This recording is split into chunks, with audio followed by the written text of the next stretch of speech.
Hello, I'm Richard Vobes, the Bald Explorer. I'm continuing my Sussex Border Walk. Now, if you remember last time, I was down at Chitim on the part of the Chichester harbour, and I'm working my way now clockwise, slightly more northwards, as I head around the Sussex border, clearly.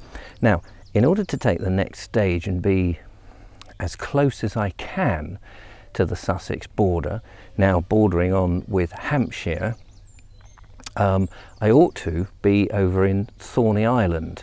However, that seems to be a military base, so I can't really get there. So the nearest bit that I can do to continue is at Chidham, and Chitim is where I am at the church, and it's St Mary's Church at Chidham, and Chidham is on a peninsula that juts out south and takes in on the east part of Chichester harbour. I'm going to try and have an exploration of the church here, a look at a little bit of the village, and then walk over towards the harbour to get some more of those beautiful early morning harbour scenes.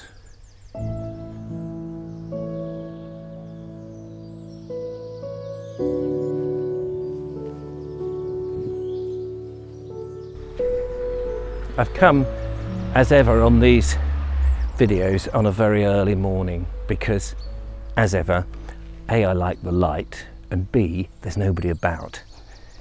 So as we walk around this wonderful, beautiful flint and rubble church, it's 13th century from what I understand, although there could have been a much earlier church here, perhaps a timber frame church at some point.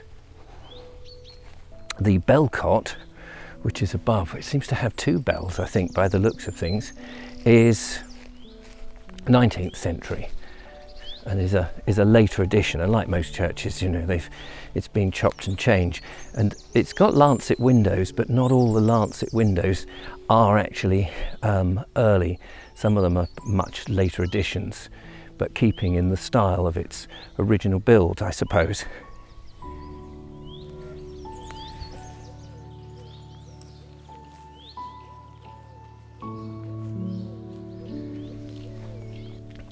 I gather that evidence have been found from flint excavations of Neolithic man about 4,000 years ago.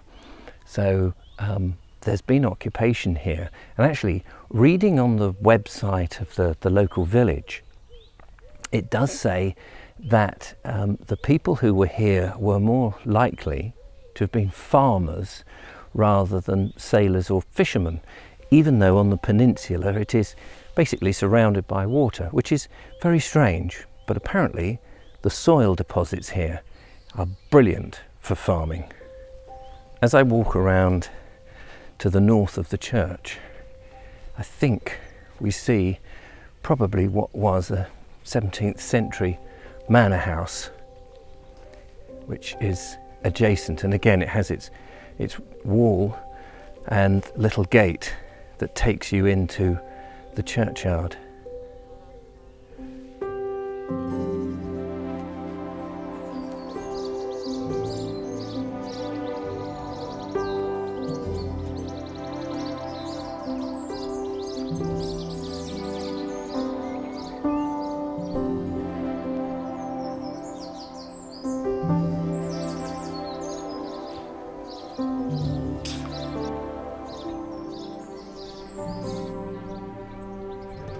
Looking up at the two bells there on the bell cot, the 19th century bell cot, and then thinking about that this being farmland principally, rather than for fishermen, it's very easy to imagine the bells ringing. It's all quite flat round here, and so no doubt not only would the bells be heard, but possibly the top of the church here. It's not got a spire as such, but I imagine the farm hands would certainly either wake to the bells or for the evening sessions hear the bells and come over to do their prayer.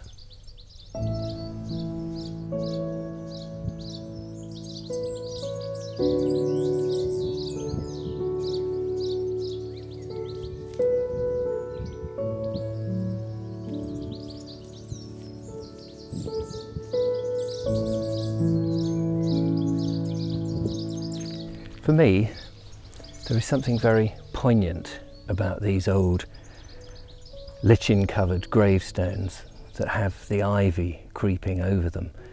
Although somewhat abandoned feel, I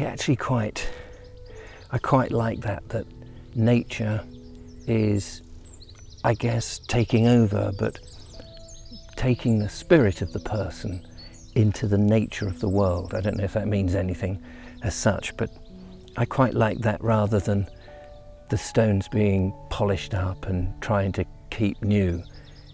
I think it's more respectful that nature reclaims its own.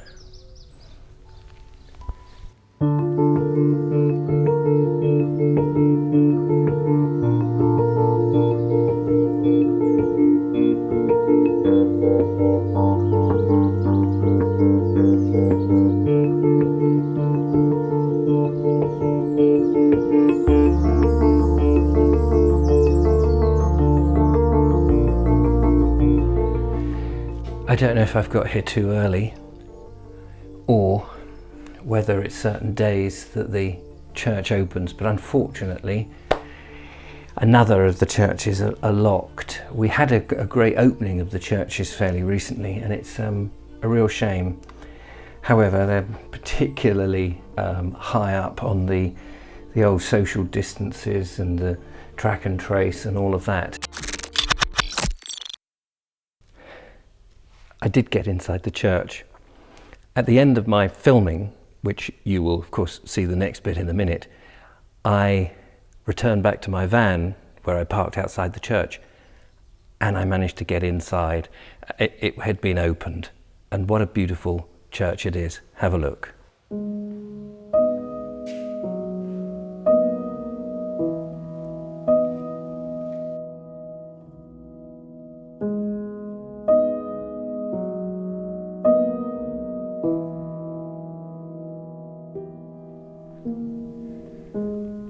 There is a certain humble and yet majesty about this church, and I imagine, based on all the flowers and things, it's very much being used for weddings. But it's a really nice, well looked after church. I love it.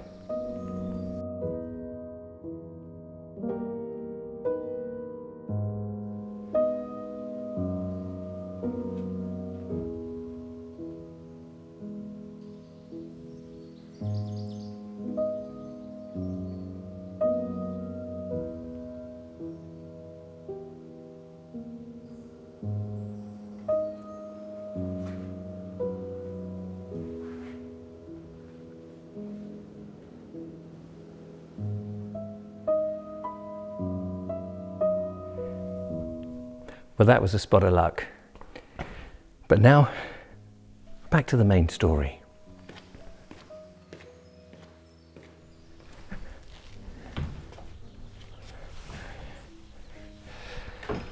Well, I don't want to linger around too long with the church because there's probably a lot more to see, and I've got a little planned route to take me down to the harbour so we can have a look at some of the water as well and explore the area in general. But a beautiful church, very lovely, but let's move on.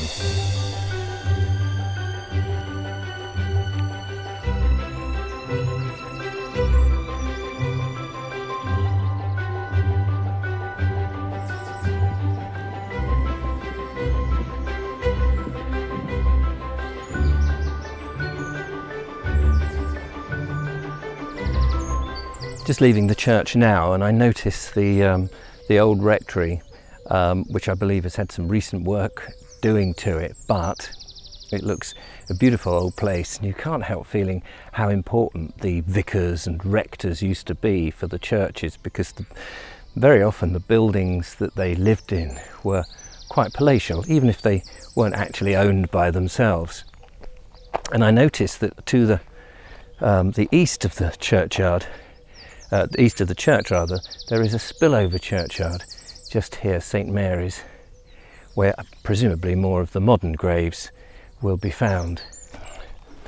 The big wall the other side of the church leads to the Manor House, so the entrance is there.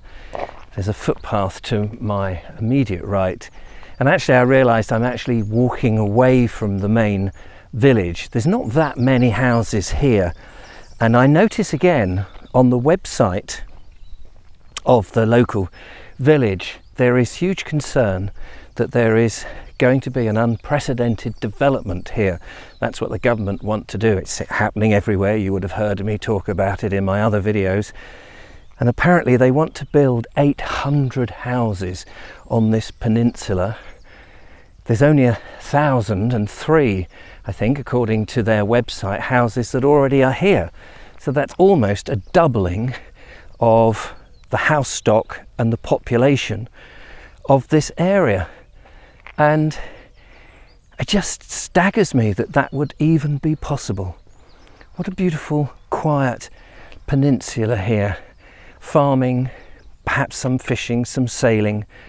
Very quiet place. Horrible to think that it could be suddenly swarming with new builds and all the various things that go with it.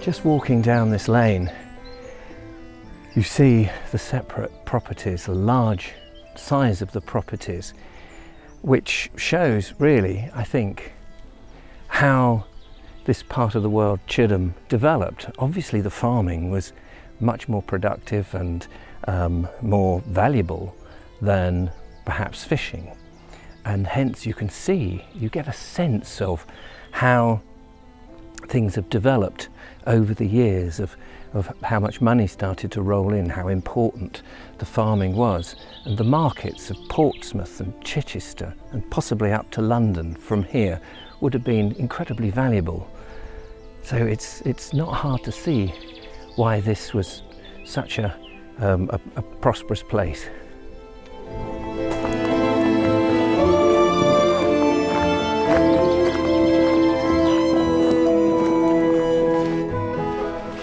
I'm walking now, as you can see, down a pretty overgrown path.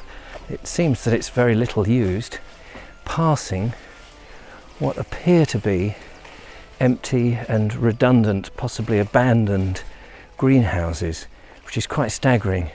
Obviously, at one point, market gardening was absolutely vital to this, and as I said before, prosperous.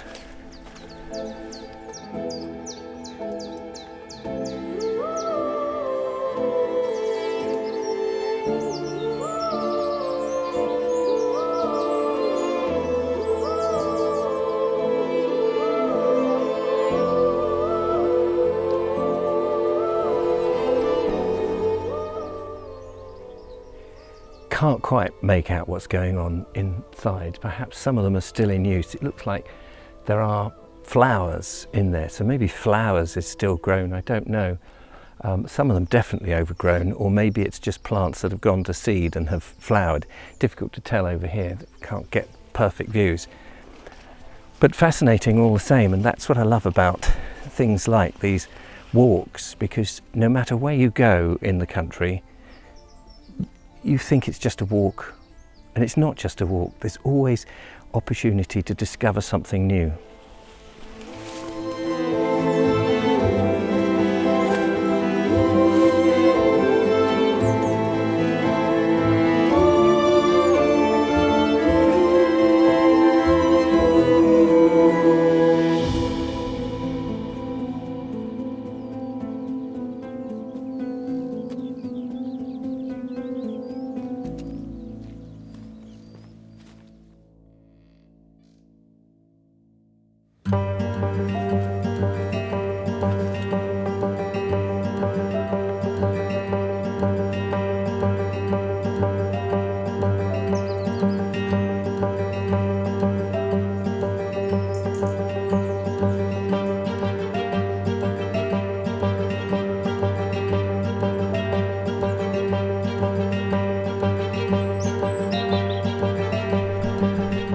in order to get down to the actual harbour, just looking to see where the footpath is actually, you have to go through this private estate. It doesn't surprise me, again, that such a lovely part of the world will have had, like so much of the Sussex coastline, its great dollops of private and exclusive estates. And I guess these days you almost feel that's the only way that you can buy property, because you hope that that private estate is not going to be surrounded by new builds and development.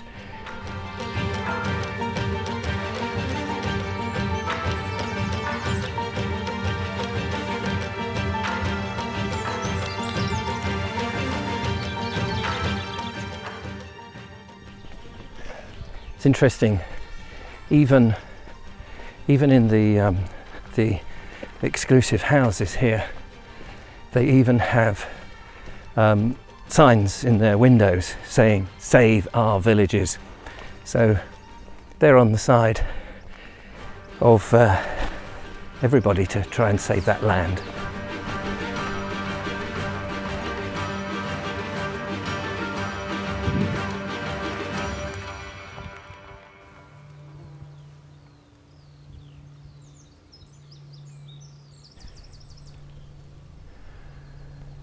Well, this is definitely worth coming down to. You can see that the tide is out this morning. I've managed to pick a time when obviously the tide is out, and so it reveals all the weeds and various things. It's absolutely beautiful. And I've just met a chap actually walking his dog, a very nice chap, who told me where the sun rises in the autumn and where you can get some terrific pictures. Opposite me is Bosom Church. You've got Bosom, the village of Bosom, directly opposite on the other side of this inlet of water. And it's unmistakable because you've got the church, and then you've got the little jetty and the little boatyard, the barn, and all of that. I'm getting that beautiful salt aroma as well as I meander along this little stretch. It's absolutely beautiful. The birds are singing. It's just gorgeous. And yeah, if you want to come and get one of those classic sunrise pictures, stand opposite where I am at Chidham, down here where we've got the bank, and look across to Bosom, because that apparently is exactly where the sun rises, behind the church, and you can get some terrific pictures. I missed all that obviously this morning. It's not the autumn, it's still June, but it's absolutely stunning.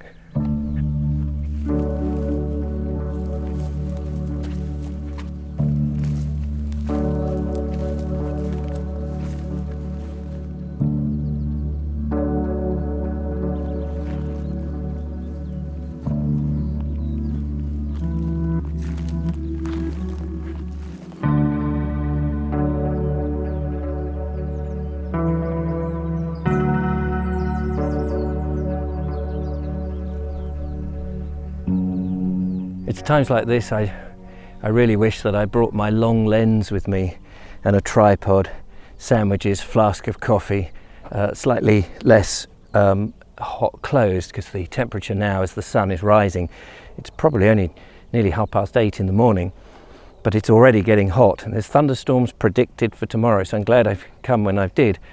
But it would be lovely to just sit here, watch the wildlife, photograph as much as I can, film the church and the whole scenery across this way, some of the boats and things. But this series is all shot on a wide angle lens to give that sense that you're travelling with me from the one person point of view.